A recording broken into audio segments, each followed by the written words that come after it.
4.3 million years ago, they weren't quite human, but everything we are began with them. One wrong move meant extinction. Every step, every choice shaped the future of our kind. And what they did at the end of that day changed the way humans would reproduce forever. A planet that seemed to breathe with raw, natural power. The landscape was filled with lush, untouched forests, vast savannas and distant mountains. Volcanic eruptions reshaped the land, and tectonic plates shifted beneath the surface, slowly transforming the planet into the form we recognize today. The sounds were natural and raw, with rustling leaves, distant thunder, and the calls of early creatures. The ancestors of birds and mammals, filling the air with a symphony of life. Amidst this chaos of nature, something was stirring at the edge of the forest. Something not yet human, but on the verge of becoming. Emerging from the shadows of the forest, a group of early hominins stepped cautiously into view. They were not the humans we recognize today, but creatures that looked almost human, awkward, clumsy, and driven by instinct. Their movements were tentative, their bodies still in transition, but there was a determination in their steps.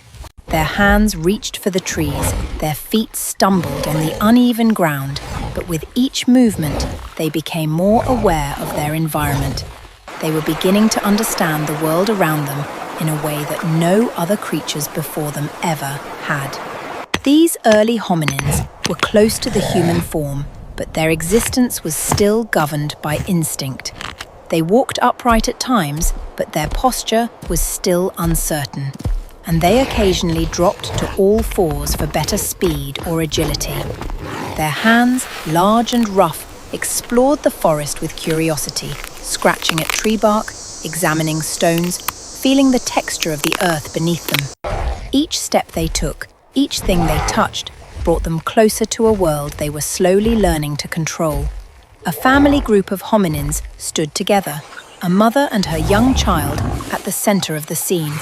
The mother gently guided her child as they moved through the forest, showing the baby how to forage, how to interact with the world around them. This tender moment reflected the first hints of family bonds, of learning passed down from one generation to the next, an essential trait that would one day define humanity. The child stumbled as it attempted to walk upright, but quickly found the balance to stand tall beside its mother.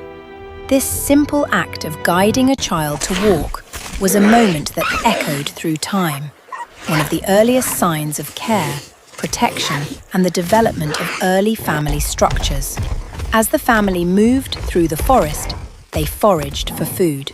They picked wild fruits, dug for roots, and used primitive tools, stones and sticks, to pry open the ground in search of nourishment. One hominin picked a fruit from a tree, carefully plucking the ripe offering from the branches. Another dug into the earth with a stick, unearthing a root that would serve as food. These tools were vital to their survival, enhancing their ability to interact with the environment in ways that had never been possible before. A young male hominin used a stone to break open a tough nut. His focus and concentration were evident in every strike as he chipped away at the rock, refining the tool with each hit. This small act marked a profound leap forward. Tools were no longer just objects. They were extensions of their bodies, enhancing their ability to survive. These early tools would evolve into the complex instruments that define modern humanity. But here, in this moment, they were a lifeline. However, foraging was not without its risks. As the group searched for food, they encountered wild animals, some more aggressive than others. A predator, much larger than the hominines, prowled nearby. The group froze, their movements slowing to avoid drawing attention. The predator, a large carnivorous creature, watched them from the shadows, waiting for the perfect moment to strike. The hominines knew that they were not at the top of the food chain, but they also knew that their survival depended on being smarter than their enemies. In one daring move, a young male hominin tried to steal food from the predator's kill. His movements were quick and stealthy, but every step was fraught with danger. The predator noticed and charged, but the young hominin, agile and quick, managed to escape just in time. This encounter taught the hominins a valuable lesson. They must be clever and, at times, take risks in order to survive. They could not always rely on their strength. They needed to use their minds and their growing sense of strategy. Later, the group embarked on a hunting expedition. They moved through the dense underbrush, their breathing steady but tense. They were hunting a small herd of herbivores, creatures that grazed peacefully in the open spaces of the forest. The group split into smaller units. Some circled around to flank the herd, while others stayed hidden in the underbrush, waiting for the perfect moment. Their movements were silent and precise, their focus unwavering. When the time came, they launched into action, bringing down one of the animals in a successful hunt. The hunt wasn't just about food. It marked a critical moment in the development of early hominin society. It demonstrated their ability to work together, to rely on each other's strengths and instincts. The hunt also marked the beginning of something much more important: the development of teamwork and strategy. Skills that would be passed down and refined for generations to come. As the sun began to set, the group gathered around a fire, their faces illuminated by the flickering flames. The hunt was over, but the lessons learned were just beginning. They had adapted to as the fire burned low and the night stretched on, the hominins settled into a new rhythm, one that was defined by their ever-growing knowledge of their environment and each other. Their survival no longer depended solely on brute strength or instinct. It had evolved into something far more intricate. It was no longer just about surviving the day, but about understanding the world and their place in it. They were becoming something greater than just a group of creatures fighting for food and shelter. They were beginning to grasp the very essence of what it meant to thrive in an unpredictable world. With each passing season, the hominins' abilities to adapt grew stronger. They no longer viewed their environment as an obstacle to be overcome, but as a complex system they could manipulate and understand. They studied the patterns of the animals around them, the migrations of herds, the behavior of predators, and the seasonal changes in plant life. They had learned not only how to live within the world, but how to influence it. As they journeyed through different landscapes, from the dense forests to the open plains, they began to notice subtle changes in the environment. Shifts in the wind, changes in the temperature, and the movement of animals. These clues, once meaningless, now became guides for their daily survival. They had learned to read the land as an ancient text, deciphering its hidden messages with every step. One day, as the group traveled further into unfamiliar terrain, they encountered a new challenge, a particularly harsh winter. The cold winds and frigid temperatures posed a threat to the hominins, who had never encountered such extreme conditions. But they did not panic. They adapted.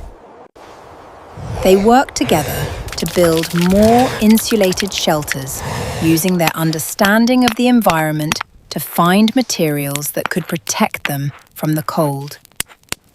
They scavenged for food, using their sharpened tools to dig deeper into the earth and harvest the last of the roots and tubers that could survive the frost.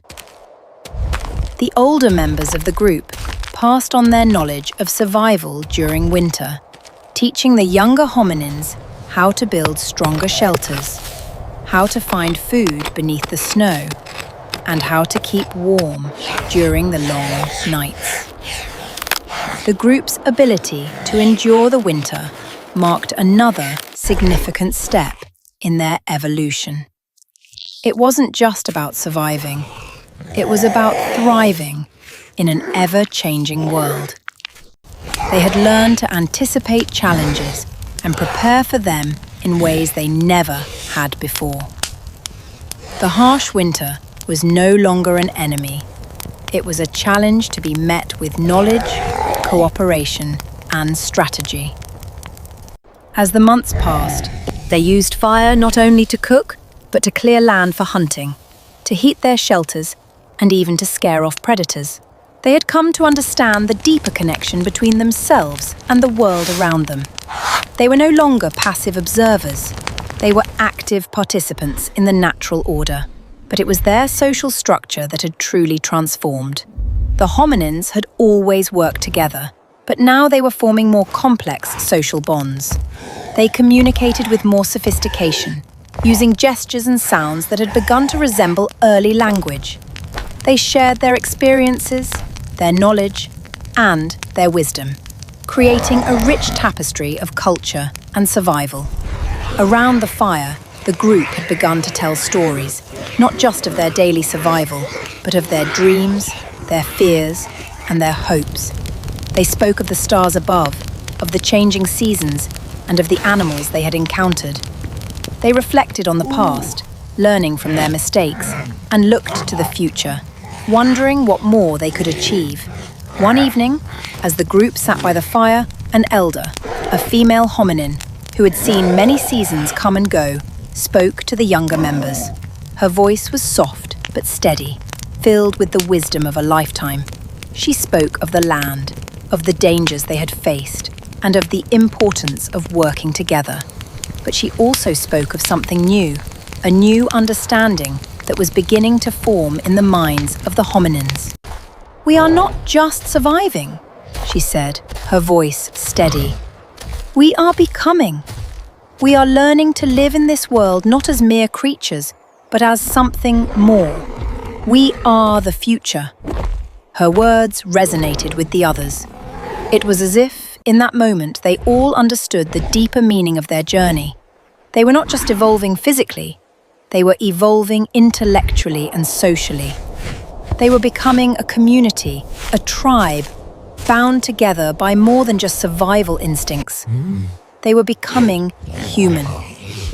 This realization marked the beginning of something profound, the dawn of consciousness, of self-awareness, and of culture. The hominins had not yet developed the complex language or the sophisticated societies that would come in the future, but they were laying the groundwork for it. Themselves. Their ability to share knowledge, to cooperate, to understand the world around them, and to adapt to it, was paving the way for the human traits we recognize today. As the fire crackled and the hominins settled into a restful sleep, their minds raced with the possibilities of the future. The challenges they had faced and overcome had taught them more than survival. They had learned to adapt, to innovate, to think beyond the immediate moment. They had discovered the power of unity, the importance of knowledge, and the strength found in working together. The hominins had come a long way, but as they rested under the stars, there was no doubt in their minds that they had only just begun their journey. The world was vast, and the future was full of unknowns, but they were ready. They had learned how to survive. Now, they were learning how to shape the future. Their story, the story of humanity, had only just begun. And as the first light of dawn touched the earth, they knew that with each passing day, they would continue to evolve, to grow, and to shape the world in ways they could only begin to imagine. As the days passed, the hominins faced the unpredictable forces of nature that tested their ability to adapt. One such challenge came in the form of a sudden storm, fierce and unrelenting. Dark clouds rolled in quickly, and the winds began to howl. The hominins, realizing the danger, quickly moved to find shelter. Some sought refuge in caves, while others huddled beneath the thick cover of trees, their primitive shelters offering little more than temporary protection from the torrential rain and lightning that followed. This experience was not just about surviving the storm, but about demonstrating their ability to respond to nature's threats with ingenuity and resourcefulness. The storm passed as quickly as it had come, and the hominins emerged, their bond with nature growing stronger. Their ability to read the signs of the land, the direction of the wind, the shifts in the air, became increasingly important. It was during these moments of challenge that they began to rely on the environment itself to guide their movements. They looked to the sky, using the stars to navigate as they moved across shifting landscapes. Migration had become a part of their life, not out of instinct, but out of necessity, as the seasons changed and food became scarcer. They began to understand the patterns of the world around them, using those natural signs to make decisions that would ensure their survival. As the hominins continued their journey through the untamed world of ancient landscapes, their survival depended on more than just the food they gathered, the tools they crafted, or the shelters they built. The foundation of their future, the next generation that would carry forward their knowledge and their progress, lay in the most intimate aspect of life, reproduction. This essential process, the continuation of their species, was a defining element in their evolution. The social dynamics of early hominins revolved around the tribe's ability to protect, nurture, and ensure the survival of the next generation. Reproduction, as with all life forms, was driven by a fundamental biological imperative, the need to ensure the survival of the species. Yet, it was also deeply influenced by the developing social structures and relationships within the group. Sexual behavior among early hominins was not just a simple act for the purpose of reproduction, but was also a mechanism for strengthening social bonds, creating alliances, and ensuring group cohesion. The concept of family and kinship was gradually taking shape, and with it, the roles of males and females within the group began to evolve. The males of the group were likely driven by both instinct and evolving social needs to compete for the attention of females. As in many animal species, the males demonstrated their fitness through displays of strength, endurance, and the ability to provide for the group. A male who could contribute to the group by hunting, providing, and protecting would be a more desirable mate. These behaviors were a part of a larger, complex social structure where cooperation and mutual benefit were just as important as individual dominance. Females, on the other hand, played an equally important role in ensuring the survival of the next generation. Pregnancy and childbirth were challenging and perilous, yet essential to the survival of their lineage. Female hominins, though likely weaker than the males in terms of physical strength, possessed the crucial role of reproduction and child-rearing. Their role was not just about giving birth, it was about nurturing and providing care for the young. Early hominin mothers formed deep, protective bonds with their infants, ensuring that the next generation of hominins would be raised in an environment where they could learn, grow, and adapt to the world around them. The bond between a mother and her child was likely one of the earliest forms of emotional connection. As the child grew, it was cared for, fed, and protected, but it was also taught the essential skills for survival. This included learning how to forage for food, how to use tools, and how to interact with the environment in ways that would ensure its future survival. The act of rearing young, while physically demanding and time-consuming, was a fundamental part of the social structure of early hominins. In the early stages of hominin social life, we see the gradual development of what would later become more complex family units. reproduction wasn't simply a biological imperative. It was a social event. Families, tribes, and small groups began to form, with roles becoming more defined between males, females, and the young. Sexual relationships among hominins were likely not just for procreation, but also involved companionship, with pair bonds forming for extended periods of time. This bond between a male and female would have served multiple purposes. It helped ensure mutual care and protection of offspring, strengthened the family unit, and solidified the social network within the group. At this stage, sexual relationships were less about transient mating and more about the building of lasting relationships. As hominins evolved, so did the complexity of these relationships. Early hominin sexuality would have been marked by the same basic instincts